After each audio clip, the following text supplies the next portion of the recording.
YCP ప్రభుత్వం ఏర్పడిన తరువాత జగన్ రెడ్డి ఆధ్వర్యంలో తొలిసారిగా ప్రజావేదికని ప్రజల ఆస్తి ప్రజావేదికని కూల్చివేసి విధ్వంస పాలన స్టార్ట్ చేసి అమరావతిని నిర్వీర్యం చేసే దానికి కంకణం కట్టుకున్న జగన్ రెడ్డి వైసీపీ ప్రభుత్వం పూర్తిగా నాశనం చేసి ఒకళ్ళ అమరావతి శ్మశానం అంటారు, ఒకళ్ళ బ్రహ్మరావతి అంటారు, ఒకళ్ళ కమరావతి అంటారు. ఇష్టానుసారం మాట్లాడి అభివృద్ధి అప్పటికే 29 టవర్లు నిర్మించారు గౌరవ ముఖ్యమంత్రి చంద్రబాబు నాయుడు గారు. అవన్నీ కళ్ళకి ఏమి కనపడనట్లుగా ఓన్లీ ఒకటే ఒకటి ఒక ఇటుక బెల్ల పెట్టలేదు అనే పదం మాట్లాడుతూ అసెంబ్లీలో ఎక్కడ పడితే అక్కడ అదే రాజధానిలో అదే అసెంబ్లీలో అదే సెక్రటేరియట్ లో కూర్చొని పరిపాలన చేస్తూ అమరావతి మీద విషం చిమ్మారు. ఈ రోజున పెనుమాక వెళ్లేందుకు బయలుదేరి ఉండవల్లి దగ్గర వారు చేసిన కపట నాటకాలన్నీ రాష్ట్ర ప్రజలందరూ చూశారు. వారికి అసలు అమరావతిలో అడుగుపెట్టే అర్హత ఉందా? రాజధాని రైతులు 1631 రోజులు ఉద్యమం చేసి నానా కష్టపడి అమరావతిని నిలుపుకుందామని ప్రయత్నాలు చేస్తే వారిని మానసిక క్షోభకు గురి చేసి వారి మీద కేసులు చేసి దాడులు పెట్టి మహిళల్ని బూట్కాలతో తన్నించిన చరిత్ర ఎవరిదైనా ఉందంటే జగన్మోహన్ రెడ్డిదే. ఆ చరిత్ర అంతా ప్రజలు ఎప్పటికీ మర్చిపోలా. మొన్న ఎన్నికల్లో నడ్డి విరిచి జగన్మోహన్ రెడ్డిని ఇంటికి పంపించడమే కాక 11 సీట్లకే పరిమితం చేశారు. అయినా వైసీపీ వాళ్ళకి ఎటువంటి బుద్ధి ఇప్పటికీ రాలా. 2 సంవత్సరాలు పాలన పూర్తయింది కూటమి ప్రభుత్వం ముఖ్యమంత్రి చంద్రబాబు నాయుడు గారి ఆధ్వర్యంలో ప్రధాని మోడీ గారి ఆశీస్సులతోటి. అయినా మళ్ళీ బిగినైంది 2 సంవత్సరాల తర్వాత. ఎన్నికలు మరో 3 సంవత్సరాల్లో ఉన్నాయనంగా రాజధాని అంతర్జాతీయ స్థాయిలో కీర్తి ప్రతిష్టలు వస్తున్న నేపథ్యంలో అనేక సంస్థలు రాజధానిలోకి ఇంటర్నేషనల్ సంస్థలన్నీ వస్తున్నాయి. అసెంబ్లీ, సెక్రటేరియట్, హైకోర్టు నిర్మాణాలు శరవేగంగా వెళ్తున్నాయి. హోటల్స్ స్టార్ట్ అవుతున్నాయి. స్కూల్స్, ఇంటర్నేషనల్ స్కూల్స్ ఎన్నో వస్తున్నాయి. సెంట్రల్ గవర్నమెంట్ ఇన్స్టిట్యూషన్స్ కి మొన్న కేంద్ర ప్రభుత్వం ఆమోదం తెలిపింది. ఆర్బీఐ వస్తుంది. నేషనలైజ్డ్ బ్యాంక్స్ అన్ని కూడా ఎస్బీఐ, సెంట్రల్ బ్యాంక్ ఇవన్నీ అన్ని స్టార్ట్ అవుతున్నాయి.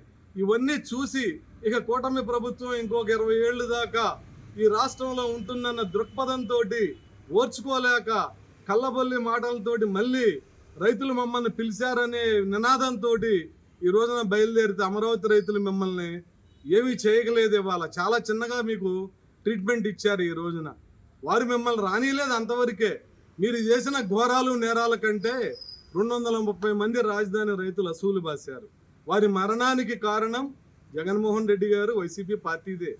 ఉద్యమం పేరుతోటి ఎక్కడికి వారు న్యాయస్థానం టు దేవస్థానం వెళ్ళినా కానీ దారుల్లో తీవ్ర చిత్రహింసలు, ఫంక్షన్ హాల్లో భోజనాలు పెట్టుకునేదానికి లేకుండా అవి క్యాన్సిల్ చేయించటం, 3 రాజధానుల పేరుతోటి 3 ముక్కలాటాడి సర్వనాశనం చేసి రాజధాని శ్మశానంలాగా మార్చిన ఘనత ఎవరిదైనా ఉందంటే ఒక్క జగన్మోహన్ రెడ్డి గారిదే.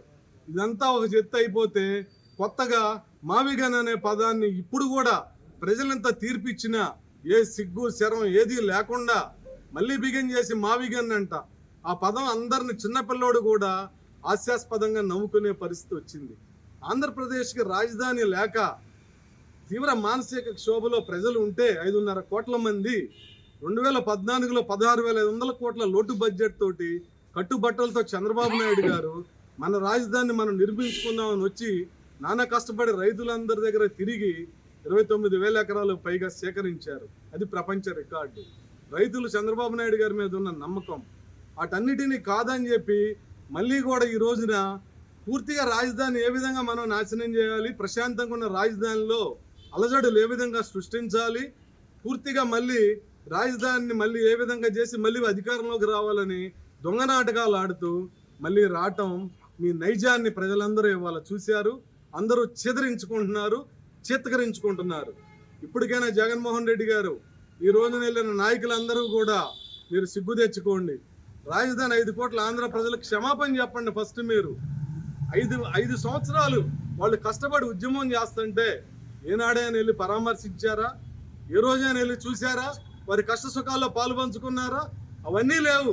వాళ్ళని నాశనానికే మీరు పూనుకొని మళ్ళీ ఇప్పుడు అధికారం పోయింది కదా, మళ్ళీ అధికారంలో రావడం కోసం మళ్ళీ కొత్త నాటకాలకు తెరదీస్తున్నారు. ఇవన్నీ కూడా ప్రజలు గమనిస్తున్నారు. ప్రజలు గమనిస్తారు అనుకోవట్లేదు. ప్రజలన్నీ చూస్తున్నారు మిమ్మల్ని. మళ్ళీ మీకు ఆ 11 సీట్లు కాదు కదా, 0 సీట్లకు పరిమితం చేసేదాకా మీరు ఇటువంటి చేష్టలే చేస్తే చాలా దారుణంగా పరిస్థితులు ఉంటాయి. ఇక గొడ్డలి పార్టీ అనేది ప్రజలందరూ చెప్పుకుంటున్నారు. మీరు ఏం చేశారో, మీరు ఏ విధంగా చిత్రహింసలు పెట్టారో, ఎవరెవరిని ఏ విధంగా మర్డర్లు చేసేదానికి ఎట్లా చేశారు, అన్ని సంఘటనలు కూడా ప్రజలందరి దృష్టిలో ఉంది, అందరూ చూశారు. కానీ ఈ రోజున అమరావతి ప్రపంచ ప్రఖ్యాతిగాంచిన నగరం, ఆ పేరును ముఖ్యమంత్రి గారు సూచించారు. గౌరవ రామోజీరావు గారు సూచనతో అది పెట్టారు. ఎంతోమంది కార్మికులు, అక్కడ కొన్ని వేల మంది కార్మికులు డే అండ్ నైట్ పనిచేస్తున్నారు. రాష్ట్రానికి రాజధాని అనేది ఒక గుండెకాయ. కనీసం ఇప్పటికి ఇన్ని 12 సంవత్సరాలు పూర్తయింది. ఇప్పుడు రాజధాని ఇంకా మనకి కావాలి, మన రాజధానిని మనం చేసుకుందాం అనే ఆలోచన ఇప్పటికీ లేకుండా మావిగాని పేరుతోటి నాటకాలు ఆడుతూ మళ్ళీ కూడా విధ్వంస పాలన రచించారు మీరు. ఆ ఉద్దేశంతోనే ఈ రోజున మీరు ఉండవల్లి, పెనుమాక ప్రాంతాల మీదుగా వెళ్ళి అలజడులకి పథకం పన్నారని ప్రతి ఒక్కళ్ళు అనుకునే విధంగానే మీ చేష్టలు ఉంటున్నాయి. ఇప్పటికే మీరు మనసు మార్చుకోండి. రాజధాని రైతుల దగ్గరికి వెళ్ళి వాళ్ళు కాళ్ళు పట్టుకోండి, వాళ్ళ క్షమాపణ చెప్పండి. వాళ్ళు మిమ్మల్ని ఆశీర్వదిస్తే మీరు రాజధానిలోకి అడుగు పెట్టండి. లేకపోతే మీకు అడుగు పెట్టే అర్హత కూడా లేదు. రాజధాని అమరావతిలోకి అయితే మీకు అడుగు పెట్టే అర్హత అయితే లేదు. మీరు చేసిన అంత విధ్వంస పాలన రాజధానికి ఆదాయ వనరులు కూడా లేకుండా చేసి పూర్తిగా నాశనం చేశారు. ఇప్పటికీ కూడా మీరు మారే పరిస్థితి కనబడతల్లా. కొత్త నాటకాలకు మానేసి మీరు పూర్తిగా రాజధాని రైతులు కాళ్ళు పట్టుకొని క్షమాపణలు చెప్పినాకే మీరు రాజధానిలో అడుగు పెట్టాలని ఈ సందర్భంగా తెలియజేసుకుంటున్నాను. జై అమరావతి. రామారావు, వడ్లమోహన్, తుళ్ళూరు మండలం. జగన్మోహన్ రెడ్డి 5 సంవత్సరాలు ఏం చేయలేకపోయాడు. 5 సంవత్సరాలు నాశనం చేశాడు. రైతు తాగాదులు పెడతానికి శిబిరం పెట్టాడు. చరిత్రలోనే ఎక్కడ లేని విధంగా అమరావతి నిర్మాణం జరుగుతాం. ఇలాంటి అమరావతిని ఆ రోజుల్లో మనం చూసాం. జగన్మోహన్ రెడ్డి ఏ విధంగా కుట్రలు చేసింది, ఏ విధంగా విధ్వంసం చేసింది. దాని మీద రైతులు రాష్ట్రం అంతా కూడా తిరుగుబాటు చేసి ఉద్యమం కూడా భారీ ఎత్తున నడపడం జరిగింది. వాళ్ళు చేసిన విధ్వంసం అందరికీ తెలుసు.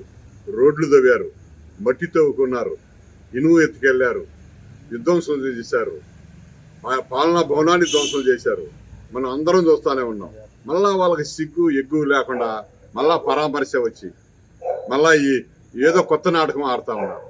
పార్లమెంటు సాక్షిగా ఉభయ సభలలో కూడా రాజధాని అమరావతి అని చెప్పేసి ఆంధ్రప్రదేశ్కి అని చెప్పి తీర్మానం చేయడం జరిగింది. ఇక 2 సభలు ప్రధాన పార్టీలు ఉన్నటువంటి అన్ని పార్టీలు కూడా ఆ రోజు ఒప్పుకున్నాయి. వాళ్ళు ఏగ్యరంగా తీర్మానం చేశారు. ఈ అమరావతి అజరామం, ఇది ఎక్కడికి పోదు. ఇది అమరావతి అనేది సామాన్యం కాదు. శాతవాహన సామ్రాజ్యానికి రాజధాని ధర్మకోట అమరావతి. ఆ రోజు ఇది ఒక చరిత్ర గలది. దాని యొక్క విశిష్టతతోటే ఈ అమరావతి అనేది నామకరణం జరిగింది. అభివృద్ధి చూశారు. అనేక రోడ్లు కానివ్వండి, భవనాలు కానివ్వండి, అనేకమైన వస్తూ ఉన్నాయి. ఓర్చుకోలేకపోతున్నారు. దరిద్రులారా, ఇక మీకు సిగ్గు ఎగ్గు లేకుండా కొత్త నాటకాలు తెరదీస్తూ ఏదో చేయాలి, మళ్ళా ఏదో కుట్ర లేపాలి, ఎట్లో గట్ట పావులు గదపాలి, మళ్ళా అటు ఇటు అని చెప్పి ఏదో చేయాలని చెప్పేసి పిచ్చి ఆలోచనలు చేస్తారు. మిమ్మల్ని చెప్పులతో కొట్టే పరిస్థితి వస్తుంది. మిమ్మల్ని తన్నే రోజులు రాబోయే రోజుల్లో ఉంటాయని చెప్పేసి ఇంకా తెలియజేస్తూ ఇక మనం ఈ రాజధాని రైతులే కాదు, రాష్ట్రంలో ఉన్న ప్రజలందరూ కూడా సంపూర్ణంగా ఈ యొక్క దుర్మార్గులకు వ్యతిరేకంగా ఈ 2 ఏళ్ళు పెద్ద ఎత్తున మనం పోరాటం చేయాలి. మీరెంత పోరాటం చేస్తారో మీకు అంతకన్నా మేము రెట్టింపు ఉద్యమం చేస్తాం, అవసరం మిమ్మల్ని తంతామని చెప్పేసి తెలియజేస్తాం. పెదమొద్దూరు గ్రామం. జగన్మోహన్ రెడ్డి, ఈరోజు నువ్వు పెనుమాక, ఉండవల్లి ద్వారా వచ్చావు. ఇక మీద నువ్వు మంగళగిరి, నీరుకొండ ద్వారా వచ్చిన, అమరావతి పెదమొద్దూరు ద్వారా వచ్చిన, తాడికొండ పెదపరిమి ద్వారా వచ్చిన, ఏ దిక్కున వచ్చినా అర్ధరాత్రి వచ్చినా అడ్డుకుంటాం. ఎవరు నిద్రపోవట్లా. నువ్వు చేసే పనులకి నీకు గత ఎలక్షన్స్లో 11 సీట్లే వచ్చినాయి. ఇక మీద నీకు 11 కాదు కదా, నువ్వు పులివెందుల్లో కూడా గెలవలేవు జగన్మోహన్ రెడ్డి, అది గుర్తుపెట్టుకో. జైటుకున్న వాళ్ళందరికీ ఖబర్దార్. అమరావతిని నాశనం చేయడానికి బయలుదేరి వస్తున్న వైసీపీ మోకలందరికీ కూడా ఖబర్దార్. అమరావతిని నాశనం చేయడానికి, విధ్వంసం చేయడానికి రాజధానిలో వస్తున్న ప్రతి వైసీపీ గుండాలకి ఖబర్దార్.